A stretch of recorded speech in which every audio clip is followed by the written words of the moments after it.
Okay, so I'm ranking to the most popular explanation for the gender pay gap is wrong by Richard Reeves. So Richard Reeves is actually the author of this book called Of Boys and Men. And he talks about actually the not so talked about issues that men are facing when it comes to certain talking points. And he kind of takes, I guess, like a contrarian take based on evidence of this popular rhetoric that men are the oppressors and men are so ahead of in society. Is it a myth or is there some reality to it?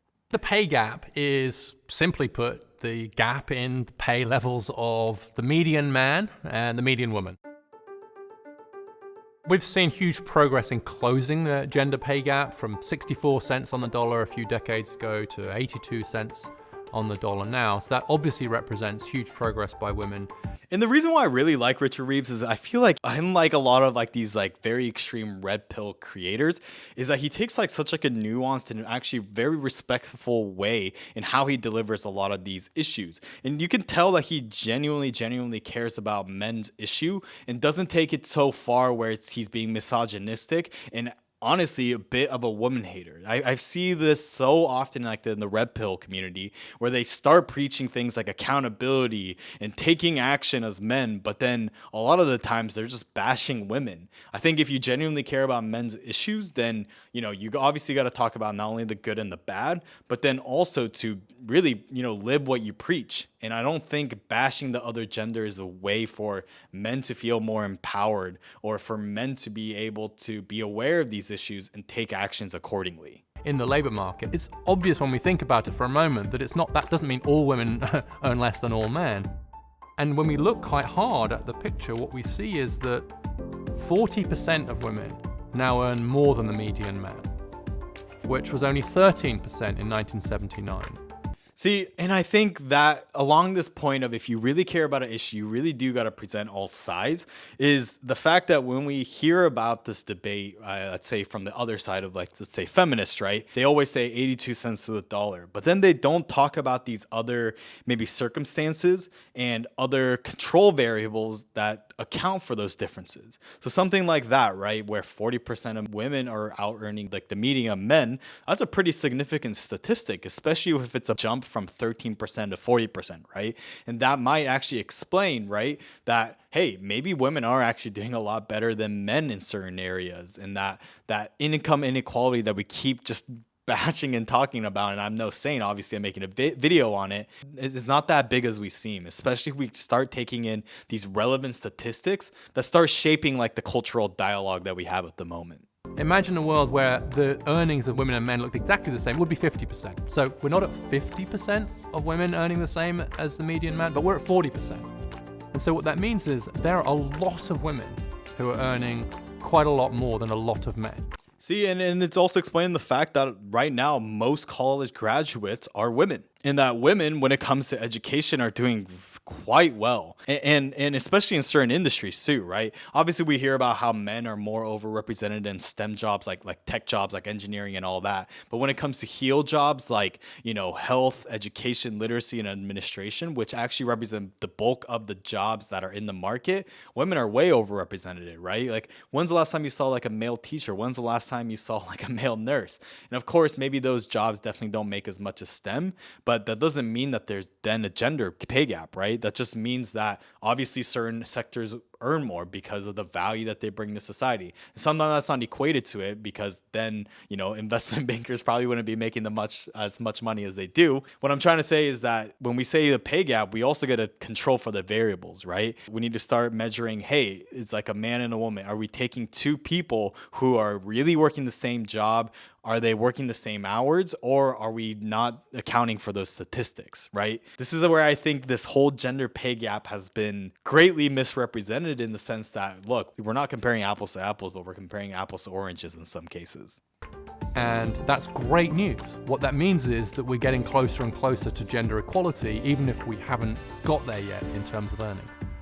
The question then becomes, why is the gap there? Why was it there before? Why is it there now? And there are a number of things that could be causing the gender pay gap.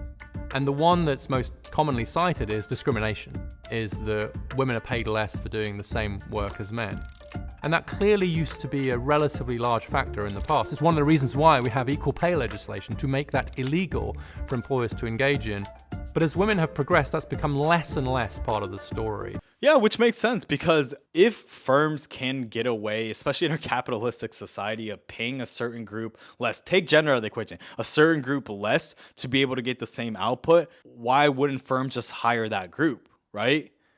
I mean, in some sort of essence, this is exactly why I guess menial jobs and manual labor are overrepresented by, let's say, immigrant groups, right? Is because in a way you can get away with paying them less. So that's one thing to consider, is that if you really can get away with paying someone less, as someone who's also trying to run a business as well, I would do that. Just being completely real. A much bigger part of the story has become two really big factors. One, that women are tending to be in occupations that are lower paid. So there's differences in occupation, which we have to understand. But the really big one is differences in child rearing and childcare. So what happens with the discussions about the gender pay gap is, I think, quite a lot of misunderstanding. You'll get people particularly on the right, saying it's a myth. Once you control for education and occupation and time spent raising kids, the gap almost disappears. It goes down to, say, 3 percentage points, 4 percentage points. And that's true. But then the question is, well, why do we have that occupational segregation? Why are the women the ones taking the time out of the labor market to raise the kids? Maybe that's where the structural inequality is now. So it's not a myth, it's math, it's still there.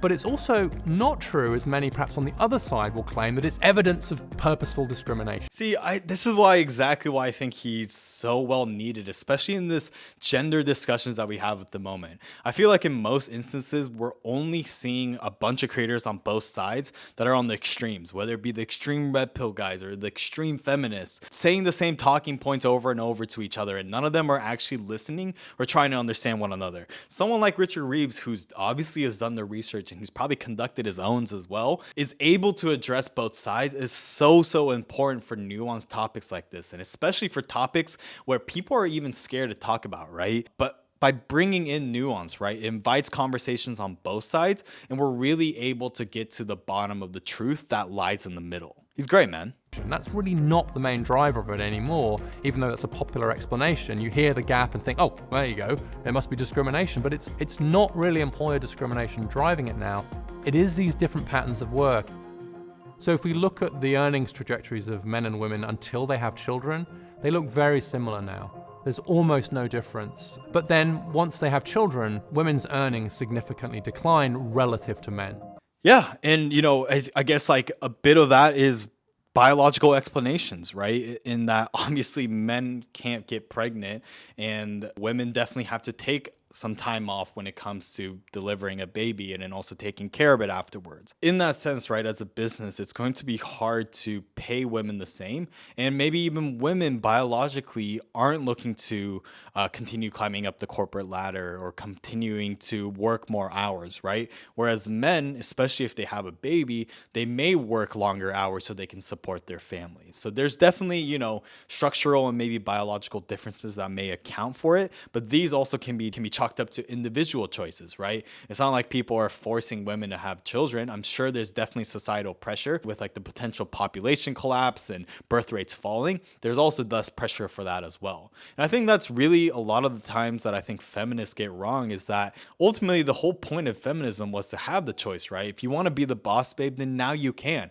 Or if you want to be a traditional wife per se, then you can do that. But now it seems like you're villainizing people from making the individual choices that's what you fought for. And again, right, this goes for both sides. For women, having a child is the economic equivalent of being hit by a meteorite, whereas for men, their earnings continue to go up.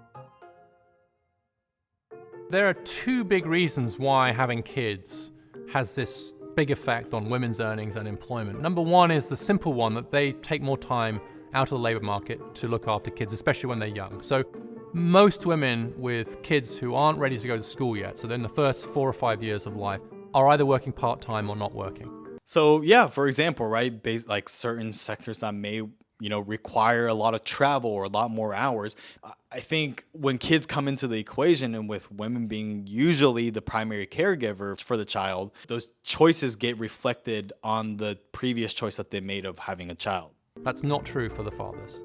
But almost to rub salt in the wounds, The very age at which most women are taking that time out of the labor market or going part-time, in one way or another slowing down or reducing their time in the labor market, turns out to be years that are really critical for career development, especially in certain careers. Just at the point where your career is starting to take off, you're taking on seniority, you're getting promoted into management roles and so on, that's when you take this hit. And so what that means is the impact of the time you take out of the labor market isn't just that time, it's the long run effect it's had on your career progression. So there is this double hit that predominantly women face in terms of having kids. Given the main reason for the gender pay gap is this parenting gap, the amount of time that women versus men are putting into raising kids, that doesn't mean it's not a problem. It means it's a different kind of problem. And there are various things we should and can be doing to address it. Number one is to reduce just how big an impact taking time out of the labor market or working part-time has on your career. So much more generous paid leave, for example. The US is about the only country of advanced economies to not have federal paid leave. The second thing is we can redesign career ladders such that there isn't such a big impact as people just getting to that point where they're going to be promoted. Yeah, I think those are both two good solutions, considering that US is pretty behind when it comes to workers' rights, right? Whether that be, having mandated paid time off. I think America actually is the only industrialized country with no paid time off. Whereas let's say countries like France or Germany, they have I think at least 28 days or something like that. There's solutions like that. But then I think that second solution that he's proposing of trying to change the career ladder is, I think, pretty impossible task in the sense that there will always be people that are going to be willing to work harder than that next individual. And that's irregardless of gender, right? And I think some people, right, may prioritize family. Some people may prioritize their work and their mission, which will inevitably allow them to climb up the ladder faster and more effectively. So I think when we put it in the lens of, let's say, the capitalistic society that we live in, it's very hard to make those structural changes because there will always be people who will be willing to make those sacrifices in order to do so. So we have to redesign careers so that they are more compatible with flexibility. The other really big thing we have to do is both to encourage and enable fathers to do more of the work on the home front. It may well be true that going forward, women will still do more of the care in the very early years. I do think there's some evidence that is a preference that women have, but that doesn't mean that they do it all the way through. There's a huge role for fathers all the way through parenting, including in adolescence. I sometimes feel like the discussion about parenting assumes that kids are grown up at the age of 5, and it's just about the early years.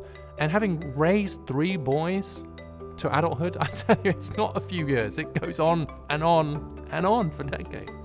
And so finding a way for mums and dads to share more equally the tasks around parenting over that longer time frame is hugely important. And that's why if we do have leave policies, they should be available to men equally as to women. And I think all these things that he's saying are valid, but it might be a bit idealistic, especially because there's also cultural aspects at play too. It's also reflected in the dating preferences as well. Is because women also want to date guys that usually make more than them, or maybe more accomplished than them in certain areas. And then also too, I think this might only be possible for maybe high earning white collar jobs that these tech companies have the budgets to be able to pay for more parental leave or maybe even paternal leave as well.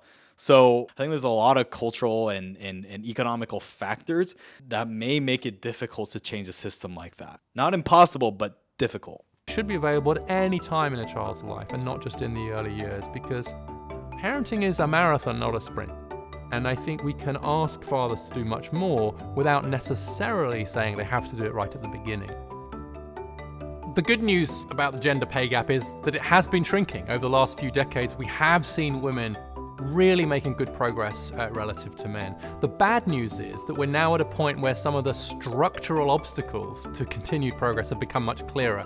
And in particular, the different ways in which forming families and raising kids bears on women's economic progress compared to men. So we've gotten a long way, but we've also revealed now some really deep problems, which are about the very ways in which work and family go together, or in some cases, frankly, don't go together very well, and how that is mostly affecting women. So Yeah, so I think there's also different things at play too. Again, going back to generalities, right? Obviously, there's always exceptions to the rule based on the individual. But another thing that may contribute to more of this like gender gap is also just personality. So, studies have been done that people who are more risk taking, people who are more assertive when it comes to demanding more pay, when it comes to salary negotiations, tend to get paid more.